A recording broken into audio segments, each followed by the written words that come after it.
মানুষ যদি খারাপ হয় সে পশুর চেয়েও খারাপ, অধপতনে পশুত্বকে হার মানায়। তার প্রমাণ কি? তার প্রমাণ হচ্ছে যশোরের ভাইরা দেখবেন পত্রিকায় নিউজ পেপারে মাঝে মাঝে এরকম দেখা যায়, এক মানুষ আরেক মানুষকে হত্যা করে 20 টুকরা করে বস্তার ভিতরে ভরেছে। আপনারা এই নিউজ পড়েন নাই না? দেখেন নাই? দেখছেন? মানুষ মানুষকে হত্যা করে কয় টুকরা? জোরে বলেন। এখানেই ক্ষান্ত হয় না, আবার কোথায় ভরছে? বস্তার ভেতরে। আচ্ছা, বুঝে থাকলে আওয়াজ করে বলেন, কোনদিন শুনছেন একটা হাতি আর একটা হাতিকে হত্যা করে 20 টুকরা করছে, এরপরে বস্তার ভিতরে ভরছে? হইছে? তাহলে দেখেন, মানুষ যদি খারাপ হয় সে পশুকেও হার মানায়। চিল্লায় বলো ঠিক কিনা? এমনও দুশ্চরিত্র মানুষ আছে যার নজর থেকে 6 মাসের ছোট্ট মেয়ে থেকে শুরু করে 80 বছরের বৃদ্ধারাও নিরাপদ নয়। পশুকেও হার মানায়। মানুষের ঘর জ্বালিয়ে পুড়ে মেসাকার করে দেয়, জনপদের পর জনপদ জ্বালায় দেয়। এরকম আছে না নাই?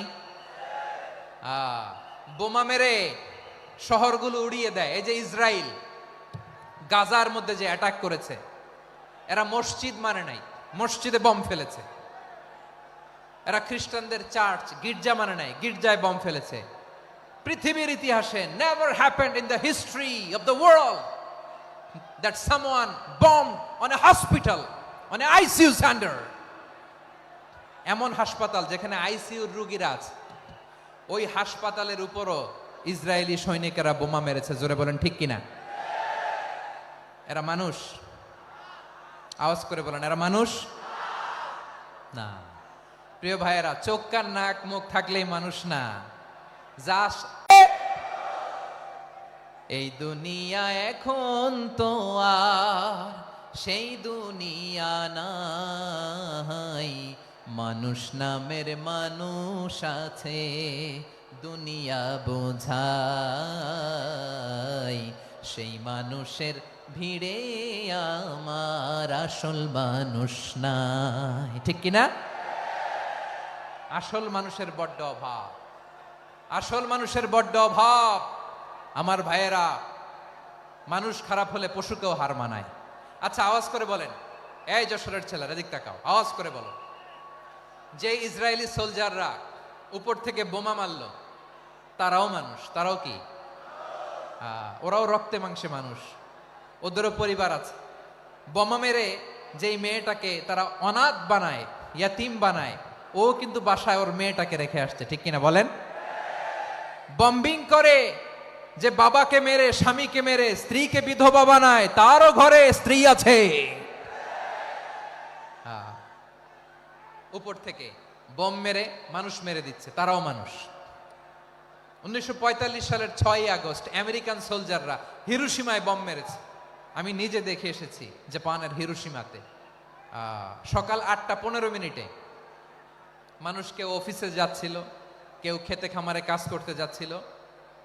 লিটল বয় নামে একটা বোম মেরেছে তারা। এই বোমের আঘাতে, পারমাণবিক এই বোমার রেডিয়েশনে আঘাতে বোম ব্লাস্ট হওয়ার পরে মুহূর্তের মধ্যে 1,40,000 নাই। উপর থেকে যারা মারতেছে এরাও মানুষ, যাদেরকে মারলো তারাও। তার মানে মানুষে মানুষে পার্থক্য আছে না? নেই? মানুষে মানুষে পার্থক্য আছে। নাক কান চোখ মুখ থাকলেই মানুষ নয়। বাড়ছে জনসংখ্যা, কমছে মানুষ। চিল্লায় বলো ঠিক কিনা? তাহলে আমরা বুঝলাম, মানুষ ভালো হলে অনেক ভালো, খারাপ হলে অনেক খারাপ। ও আমার কলিজার টুকরা যশোরের ভাইয়েরা, আসুন না 3 দিন ব্যাপী এই তাফসিরুল কোরআনের ঐতিহাসিক প্রোগ্রাম থেকে আমরা সিদ্ধান্ত নেই, আমরা ভালো মানুষ হব নাকি খারাপ মানুষ হব? কলিজা থেকে, প্রাণ থেকে আওয়াজ করে সবাই বলুন, ভালো মানুষ নাকি খারাপ মানুষ? ভালো মানুষ হইতে হবে। ভালো মানুষ যারা জগৎটাকে এনলাইটেন করবে, যারা এনলাইটেন করবে, যারা সত্যের বীর সেনানী হয়ে দাঁড়াবে, যারা সত্যের পক্ষে কথা বলবে, যারা জালিমের মসনদকে ভেঙে খান খান করে দেবে। এরকম হওয়ার দরকার আছে না নাই? এরকম ভালো মানুষ আমরা হতে চাই কি চাই না? মানুষকে যত্ন নিলে মানুষ যে কত ভালো হয় আপনি কল্পনাও করতে পারবেন না। এই যে আপনাদের যশোরে যে ভালো ছেলেগুলো আছে, যে ভালো তরুণগুলো আছে, যে যুবকগুলো আছে, যে ভালো আলেমরা আছে, ভালো নেতারা আছে, সবাই যদি তাদের মতো হতো পুরো যশোরটা একটা জান্নাতের টুকরা হয়ে যেত। আওয়াজ করে বলেন ঠিক কিনা? মানুষকে নার্চারিং করলে, মানুষকে পলিশ করলে, মানুষকে গ্রুমিং করলে, মানুষকে সঠিক তারবিয়া দিলে মানুষ অনন্য হয়ে ওঠে। প্রতিটি মানুষ অনন্য। আমি অনন্য, আপনি অনন্য, আমরা সবাই অনন্য। সুবহানাল্লাহ বলেন। মানুষকে আল্লাহ তাআলা দিয়েছেন অসীম ক্ষমতা, অসীম ক্ষমতা। সুবহানাল্লাহ। একটা মানুষ পারে না এমন কিছু নাই, একটা মানুষ পারে না এমন কিছু নাই। বিশ্বাস করতে হবে, মানুষ যা কল্পনা করতে পারে ওইটা মানুষ করে দেখাতে পারে। যশোরের ভাইয়ের, আই রিপিট, আমি আবারও বলছি, এই চিল্লাচিল্লি করলে আমার এই গুরুত্বপূর্ণ কথা তোমরা মিস করবা, মিস করবা। কপাল পড়া হয়েও না, আওয়াজ করে কপাল পড়া হবে না। আমার দিকে তাকাও। মানুষ, মানুষ যা কল্পনা করতে পারে সেটা মানুষ করে দেখাতে পারে। তুমি তোমার কল্পনার রাজ্যকে সাজাও, তোমাকে হারাতে পারে এমন কোন শক্তি আল্লাহর জমিনে নাই। তোমার কি শক্তি, কি সম্ভাবনা তুমি জানোই না মিয়া। তুমি এদিকে তাকাও কেন? তোমার রাস্তা তো ওই দূরে। তুমি কোথায় যাবে, আল্লাহ তোমার টেনে কোথায় নিয়ে যাবে তুমি কিছুই জানো না। Plan big, dream big. কল্পনার শক্তিকে বড় করো। মানুষ যা কল্পনা করতে পারে মানুষ তা করে দেখাতে পারে। মানুষের কাছে অসাধ্য কিছু নাই মৃত্যু ছাড়া, এক্সেপ্ট ডেথ। মৃত্যু ছাড়া মানুষ সবকিছুকে জয় করতে পারে। মৃত্যু ছাড়া যে কোনো অসাধ্যকে সাধন করার ক্ষমতা মানুষকে দিয়ে দিয়েছে কে? হারার জন্য তোমার জন্মই হয় নাই, তোমার জন্ম হয়েছে জিতার জন্য, বিজয়ের জন্য তোমার জন্ম। মানুষের শুরুটাই হয় বিজয় দিয়ে।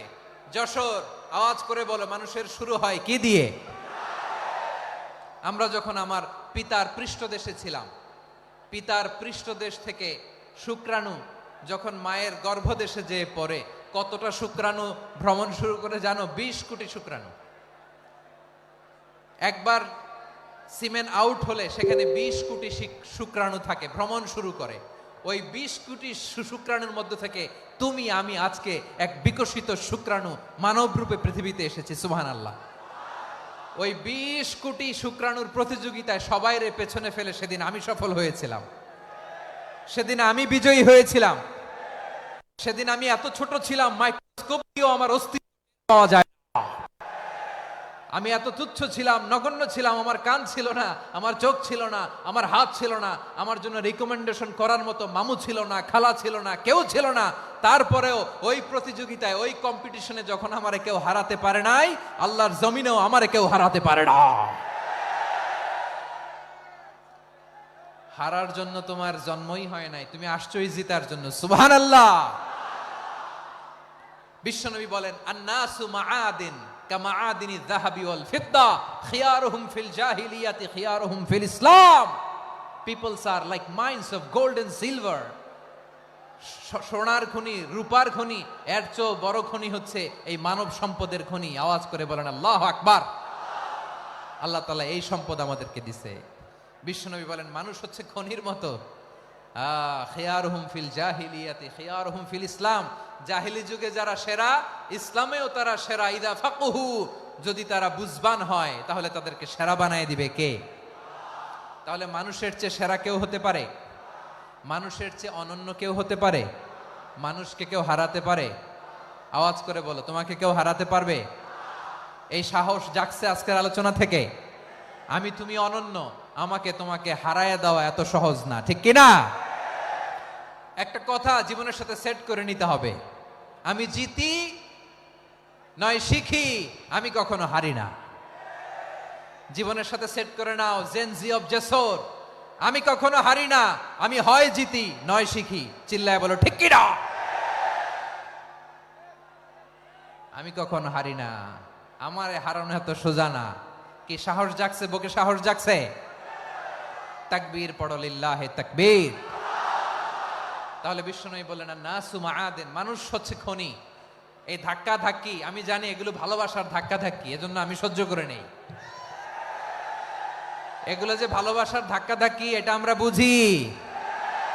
পৃথিবীর কোন আইন, সিকিউরিটি প্রটোকল দিয়ে এটারে মানানো যাবে না, কারণ এটা তো ভালোবাসা, লাভ। লাভ কোনো আইন কানুন দিয়ে বাধা যায় না, মানানো যায় না, ঠিক কিনা বলো?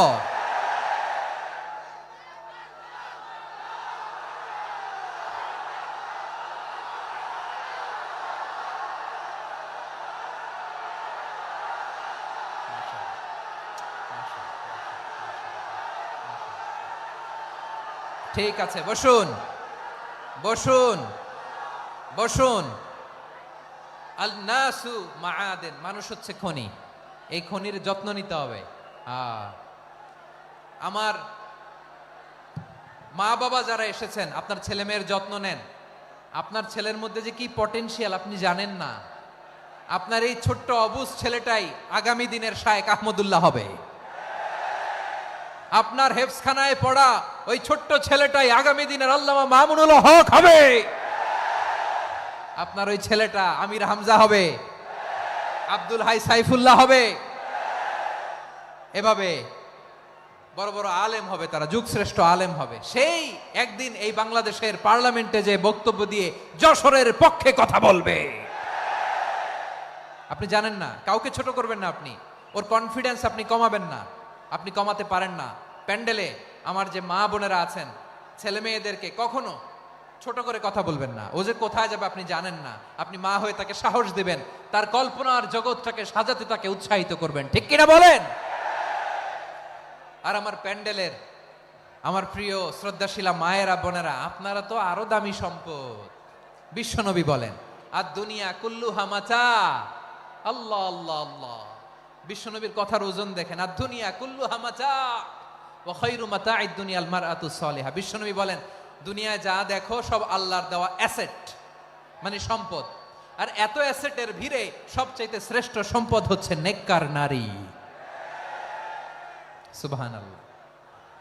ভাইয়েরা বোনের সাথে খারাপ আচরণ করো না, সন্তান মায়ের সাথে খারাপ আচরণ করো না। আমাদের মায়েরা আমাদের asset, they are our priceless asset. কারণ এই মায়েদের পেটে এসেছে আল্লাহর ওলিরা, এই মায়েদের পেটে এসেছে খান জাহান আলী, এই মায়ের পেটে এসেছে শাহজালাল ইয়ামানি, এই মায়ের পেটে এসেছে আল্লাহর সব নবীরা। নাকি নবীরা আকাশ থেকে ধপ করে জমিনে নেমে আসছে? মায়ের পেটে আসছে। এই মায়ের পেটগুলো খনি। আমার সম্মানিতা মায়েরা বোনেরা, নিজেকে ইসলাম দিয়ে সাজান, নিজেকে ইসলাম দিয়ে সাজান,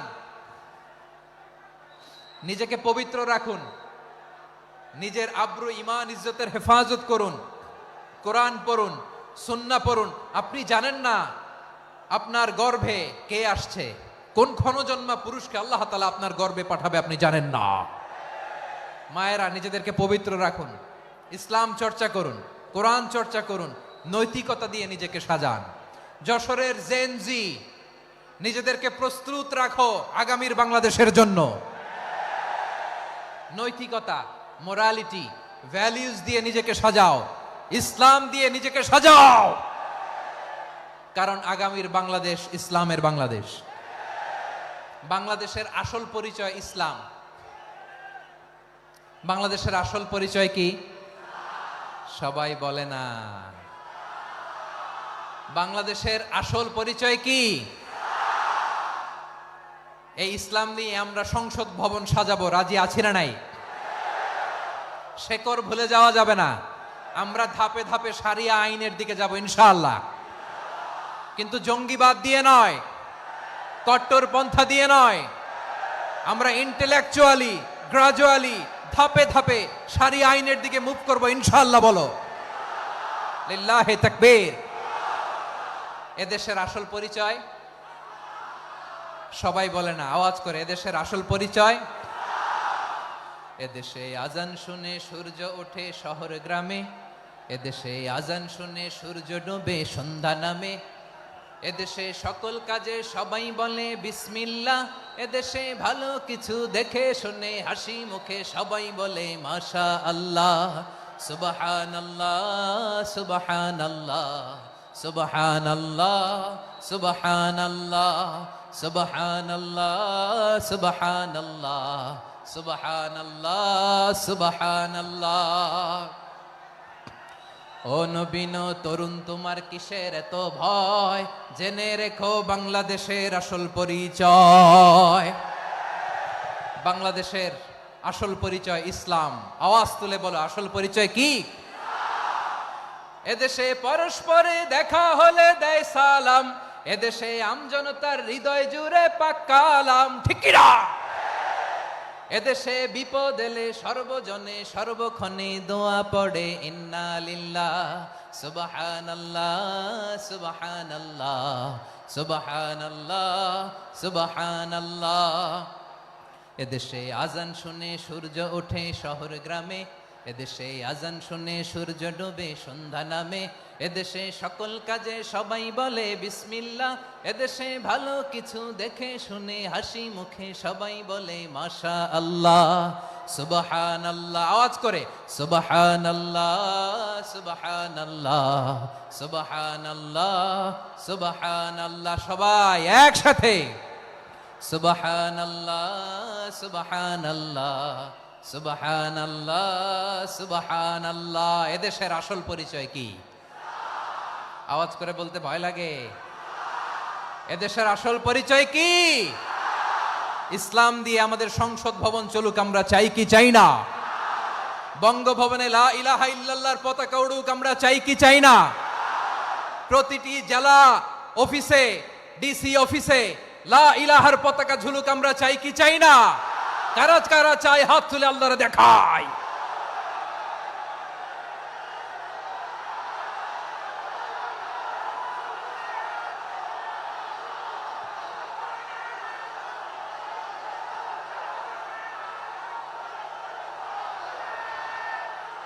মাশাআল্লাহ মাশাআল্লাহ মাশাআল্লাহ মাশাআল্লাহ। যশোর, আওয়াজ করে বলো, ভালো মানুষ না খারাপ মানুষ? বুঝে বলছো তো? মানুষ ভালো হলে যে কত ভালো। এই মানুষকে যত্ন নিলে, মানুষকে মানুষ বানালে যে সে কি হতে পারে শুনবা? হ্যাঁ, নাকি মোনাজাত দিয়ে দিব? শুনবা? তাহলে থামতে হবে। থামো, আমি যখন বলবো থামো থামো। তাকবীরের সময় দিলে তাকবীর। থামো থামো। মানুষকে যত্ন নিলে, এই এদিকে এদিকে, ড্রোন নামায় ফেলো। হয়েছে, ড্রোনের ফুটেজ হয়ে গেছে, এবার ড্রোন নামায় ফেলো। আমার দিকে তাকাও। মানুষকে, তোমরা এদিক সেদিক তাকালে তো গুরুত্বপূর্ণ পয়েন্ট মিস হয়ে যাবে। এদিকে এদিকে, হ্যাঁ হ্যাঁ মাস ঠিক আছে, এদিকে। মানুষকে যত্ন নিলে মানুষের মধ্যে যারা কি পটেনশিয়াল রেখেছে। আমি জাপানের দুইটা উদাহরণ দেই। জাপানের,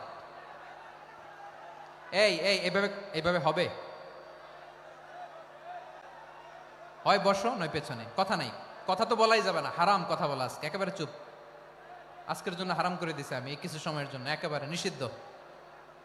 জাপানের দুইটা উদাহরণ দেই, খেয়াল করে একটু শুনেন, বুঝবেন। আল্লাহ, 2022 সালে জাপানের সাথে জার্মানির খেলা, ফিফা ওয়ার্ল্ড কাপ 2022। এক পক্ষে জাপান, আরেক পক্ষে কোন দেশ? কথা শুনে নাই। এক পক্ষে কোন দেশ? আরেক পক্ষে? সবাই এক পক্ষে, আরেক পক্ষে। ওই খেলায় জিতেছিল জাপান, জিতেছিল 22 সালের এই ফিফা ওয়ার্ল্ড কাপে। জাপান ফুটবল খেলায় জিতে, as a part of their celebration তারা খেলার পরে পুরো স্টেডিয়ামটারে ক্লিন করে। The fan base of Japan, লক্ষ লক্ষ মানুষ খেলা দেখতে যায়, তো এত ডাস্টবিনও তো নাই। তো যারা ডাস্টবিনে জায়গা পায় নাই, তারা এই যে চকলেটের প্যাকেট, পানির বোতল, চিপসের প্যাকেট তারা এদিকে সেদিকে রেখে দিয়েছে।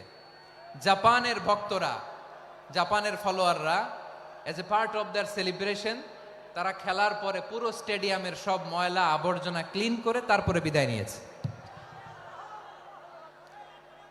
তাদেরকে কি ক্লিন করার দায়িত্ব দেয়া হয়েছিল? এই যশোর, জাপানের যে ছেলেরা খেলা দেখতে গেছিল ওদেরকে কি ক্লিন করার দায়িত্ব দিছিল? তারা কি স্টেডিয়ামের পরিচ্ছন্নতা কর্মী? তাদের আকল, তাদের সিক্স সেন্স তাদেরকে বলেছে। ছোটবেলা থেকে জাপান গভর্নমেন্ট ওদেরকে এত পরিচ্ছন্নতা শেখায়, ক্লিনলিনেস অ্যাওয়ারনেস ক্যাম্পেইন করায়। ক্লাসে আমি দেখেছি, ক্লাসে নিজের বেঞ্চ নিজে মুছে, ক্লাসের মাঝখানে একটা সময় দেয়, নিজের টেবিল নিজে মুছে, নিজের ক্লাসরুমটা নিজে পরিষ্কার করে। রাস্তাঘাটে একটা ধুলা নাই, ময়লা নাই, একটা টিস্যু নাই। খেলার পরে গোটা বিশ্বকে তাক লাগিয়ে দিয়েছে। জাপানের ফ্যানরা সবার রেখে যাওয়া গার্বেজ, টিস্যু, বোতল পরিষ্কার করে তারপরে স্টেডিয়াম থেকে বিদায় নিয়েছে। আমরা কেন এমন হইতে পারলাম না? আমরা কেন এমন হইতে পারলাম না? জাপানের যারা এগুলো করছে ওদের 3টা করে চোখ না? চোখ তো 3টা জাপানো লাগো, জাপানো লাগো। হাত তো 4টা, কান তো 6টা। হ্যাঁ, নাকি আমার মতো 2 হাত 2 কানওয়ালা মানুষ? চোখে দেখলে ওটা মানুষ না। চিন্তা করছেন? তার মানে জাপানিজদেরকে যে গ্রুমিং করে শিখানোর মাধ্যমে পরিচ্ছন্ন বানানো গেছে, ওরা যেমনি মানুষ আমরাও মানুষ। আমাদের সন্তানদেরকে শেখালে তারাও পারবে, পারবে কিনা? 2 নম্বর উদাহরণ বলি। চট্টগ্রাম ফেনীতে যারা গিয়েছেন, মেঘনা গোমতী ব্রিজ প্রকল্প নাম শুনছেন? মেঘনা একটা ব্রিজ পার হওয়া লাগে। এই মেঘনা গোমতী, এখানে 3টা ব্রিজ কাঁচপুর সহ, এই 3টা ব্রিজের নির্মাণ কাজ, রেনোভেশনের কাজ দেয়া হয়েছিল জাপানের একটা কোম্পানিকে। কাকে? জাপানের কোম্পানির নির্মাণ শেষে 738 কোটি টাকা বেঁচে গেছিল, এটা গভর্নমেন্টের হাতে দিয়ে তারা বিদায় নিয়েছে। কত টাকা? 738 কোটি টাকা। যত প্রাক্কলিত ব্যয় নির্ধারণ করা হয়েছে সব টাকা সরকার, তৎকালীন সরকার 2019-এর সরকার, কারা ছিল তো জানেন? এই 2019-এর সরকার তাদেরকে দিয়েছে। তারা রিনোভেশন নির্মাণ শেষে 738 কোটি টাকা অতিরিক্ত বেঁচে গেছিল, এটা আবার গভর্নমেন্টের হাতে বুঝাই দিয়ে তারা বিদায় নিচ্ছে। আমরা কেন এমন হইতে পারলাম না? জাপানের ওরাও মানুষ, আমরাও মানুষ। তার মানে মানুষে মানুষে পার্থক্য আছে না নাই? আচ্ছা, জাপানের 2টা উদাহরণ দিলাম, এবার আমার দেশের 2টা উদাহরণ দিব না? বাংলাদেশের 2টা উদাহরণ দিই। 1 নম্বর উদাহরণ, গত সপ্তাহে আপনারা জানেন কক্সবাজার আমার একটা প্রোগ্রাম ছিল, তো হেলিকপ্টারে গিয়েছিলাম। ফেনী জেলা যখন পার হচ্ছি, আমি দেখলাম 3টা উইন্ডমিল। উইন্ডমিল চিনেন তো? বিশাল পিলার, 3টা 4টা পাখা থাকে। বায়ু বিদ্যুৎ কেন্দ্র, বাংলাদেশের প্রথম বায়ু বিদ্যুৎ কেন্দ্র এটা। মুহুরী প্রজেক্ট বলে এটার, সম্ভবত মুহুরী প্রজেক্ট।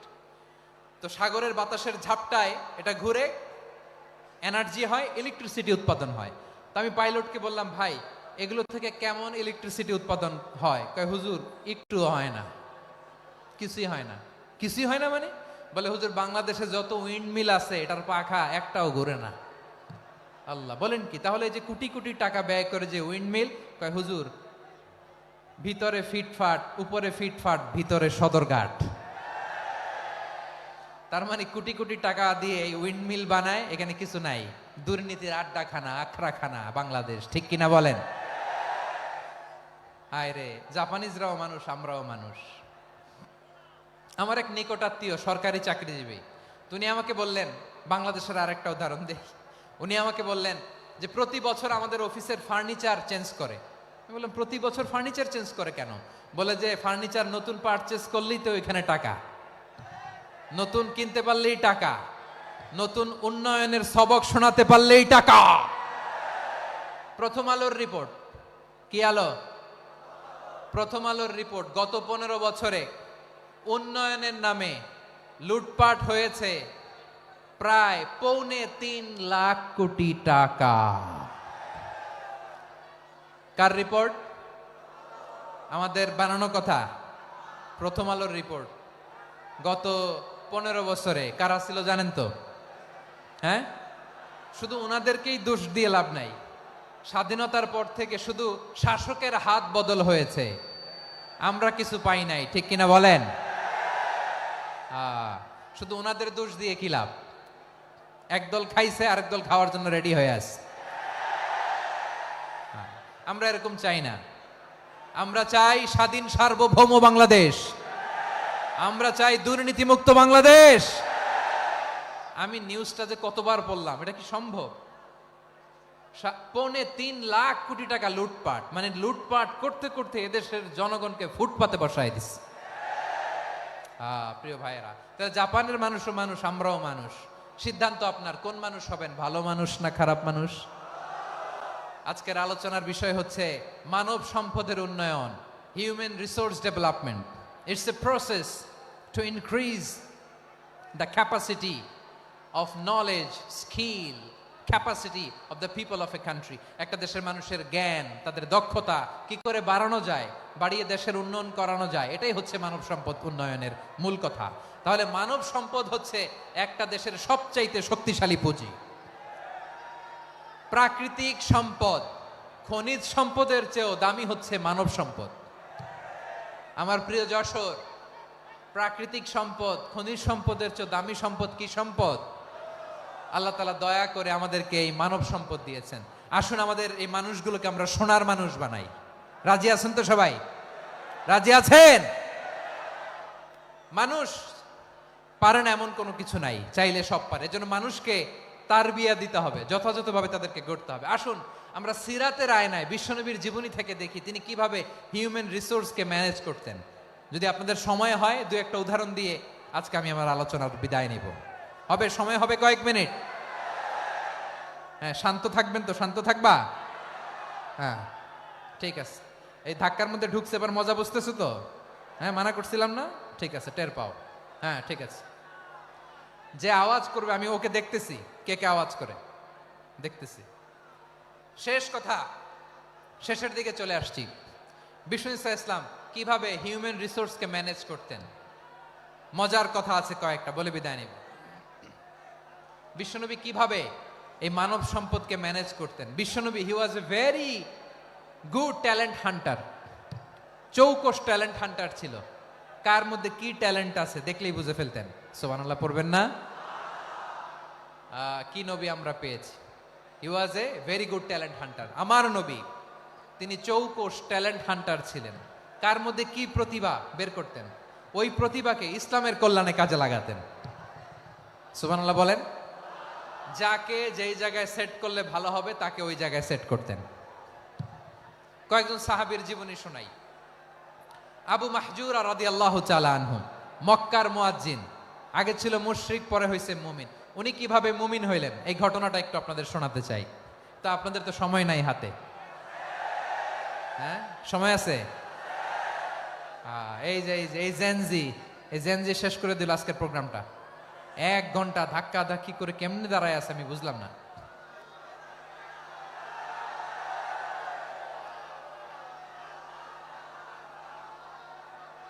না না, তাকবিন না, চুপ করতে হবে। What I need you stop, just shut up, চুপ। হ্যাঁ, ঠিক আছে, এভাবে। আবু মাহজুরা রাদিয়াল্লাহু তাআলা আনহু কিভাবে মুসলিম হলেন আওয়াজ করে শুনেন। হুনাইনের যুদ্ধ, 8ম হিজরি। বিষ্ণু ইসলাম হুনাইনের যুদ্ধ শেষে ফিরতেছেন, পথিমধ্যে বেলাল রাদিয়াল্লাহু তাআলা আনহু, এই যে আবার কথা, আই রে আল্লাহ রে, এখানে ধাক্কা থাকি কেন? চলে যাও, পেছনে যাও, যাও পেছনে যাও। কি আজীব তামাশা! যেখানে যায় এখানে ধাক্কা ধাক্কি, মারামারি, গায়ের উপরে, কাঁধের উপরে, শাউটিং। অনেক গুরুত্বপূর্ণ কথা পয়েন্ট করে নিয়ে আসে যে বলবো, এই শাউট করার কারণে প্রোগ্রামটাই নষ্ট করে দেয়। আসছে আমার ভালোবাসা দেখাইতে, প্রোগ্রামটাই শেষ করে দিয়ে চলে যায়। স্টপ। আবার কথা বল, স্টপ। হুনাইনের যুদ্ধে 8ম হিজরি। কত হিজরি? সবাই বলেন না একটু, কত হিজরি? 8ম হিজরিতে হুনাইনের যুদ্ধে রাসূল সাল্লাল্লাহু আলাইহি ওয়াসাল্লাম ফিরে আসতেছেন মদিনায়। পথিমধ্যে বেলাল রাদিয়াল্লাহু তাআলা আনহু আজান দিচ্ছেন। কি দিচ্ছেন? তো পাশে ছিল মুশরিকদের একটা পল্লী, কিছু মুশরিক তরুণ, কিছু অমুসলিম কিশোর, তারা আজানকে ব্যঙ্গ করতেছে। আমাদের বাংলায় মুখ ভেঙ্গানো বলে আর কি। বেলাল রাদিয়াল্লাহু তাআলা আনহু আজান দিচ্ছেন, ওই বাচ্চাগুলো মুশরিক তো, ওরা আজানকে ব্যঙ্গ করতেছে, বিকৃতি করে ওরাও আজান দিচ্ছে। উদ্দেশ্য হচ্ছে আজানকে নিয়ে ঠাট্টা করা। উদ্দেশ্য কি? ঠাট্টা করা। ব্যাপারটা মনে কষ্ট পাওয়ার মতো ব্যাপার না? কিন্তু বিশ্বনবী ওইখানে দেখেন কি খুঁজলেন, বিশ্বনবী খেয়াল করলেন অমুসলিম কিশোরদের মধ্য থেকে একটা কিশোরের গলাটা বড় দরাজ গলা, কণ্ঠটা বড় সুন্দর। খেয়াল করে দেখলেন যে কিছু কিশোর বেলালের আজানকে ব্যঙ্গ করে, বিকৃতি করে, কিন্তু একজনের কণ্ঠ দেখতে পাচ্ছেন না এত দূরে, কিন্তু কণ্ঠটা বড় সুন্দর, দরাজ গলা। বিশ্বনবী সাহাবীদেরকে বললেন, ধরো এগুলারে, ধরো। সবগুলারে ধরে বিশ্বনবীর সামনে আনা হলো। ওরা হাঁটু গেড়ে বসলো। বিশ্বনবী বললেন, তোমাদের মধ্যে কে যেন ব্যঙ্গ করে আজান দিচ্ছিল, তার গলাটা বড় উঁচু, গলার বেসটা বড় মজবুত, মেলোডিয়াস, সুমধুর কণ্ঠ, কে? আবু মাহজুরা বলে, আমার বন্ধুরা সবাই আমার দিকে আঙ্গুল দেখায়, আমি পড়ে গেছি বিপদে। রাসূল সাল্লাল্লাহু আলাইহি ওয়াসাল্লাম বাকি অমুসলিম তরুণদেরকে ছেড়ে দিলেন, বললেন তোমরা যাও। এবার আবু মাহজুরারে পাইছে। আবু মাহজুরার চুলের মধ্যে হাত দিলেন বিশ্বনবী, মাথায় হাত দিয়ে বললেন, এবার আজান দাও দেখি। আবু মাহজুরা বলে, আমি তো আজান দিতে জানি না, কারণ আমি তো বেলালেরটা শুইনা দিছি, আমার তো মুখস্থ নাই, আমি তো আজান দিতে জানি না। বিশ্বনবী বললেন, জানো না? তাহলে আসো, আমি তোমারে শিখাই দেই। সুবহানাল্লাহ পড়েন। আবু মাহজুরা হাঁটু গেড়ে বসে বিশ্বনবীর মোবারক হাত আবু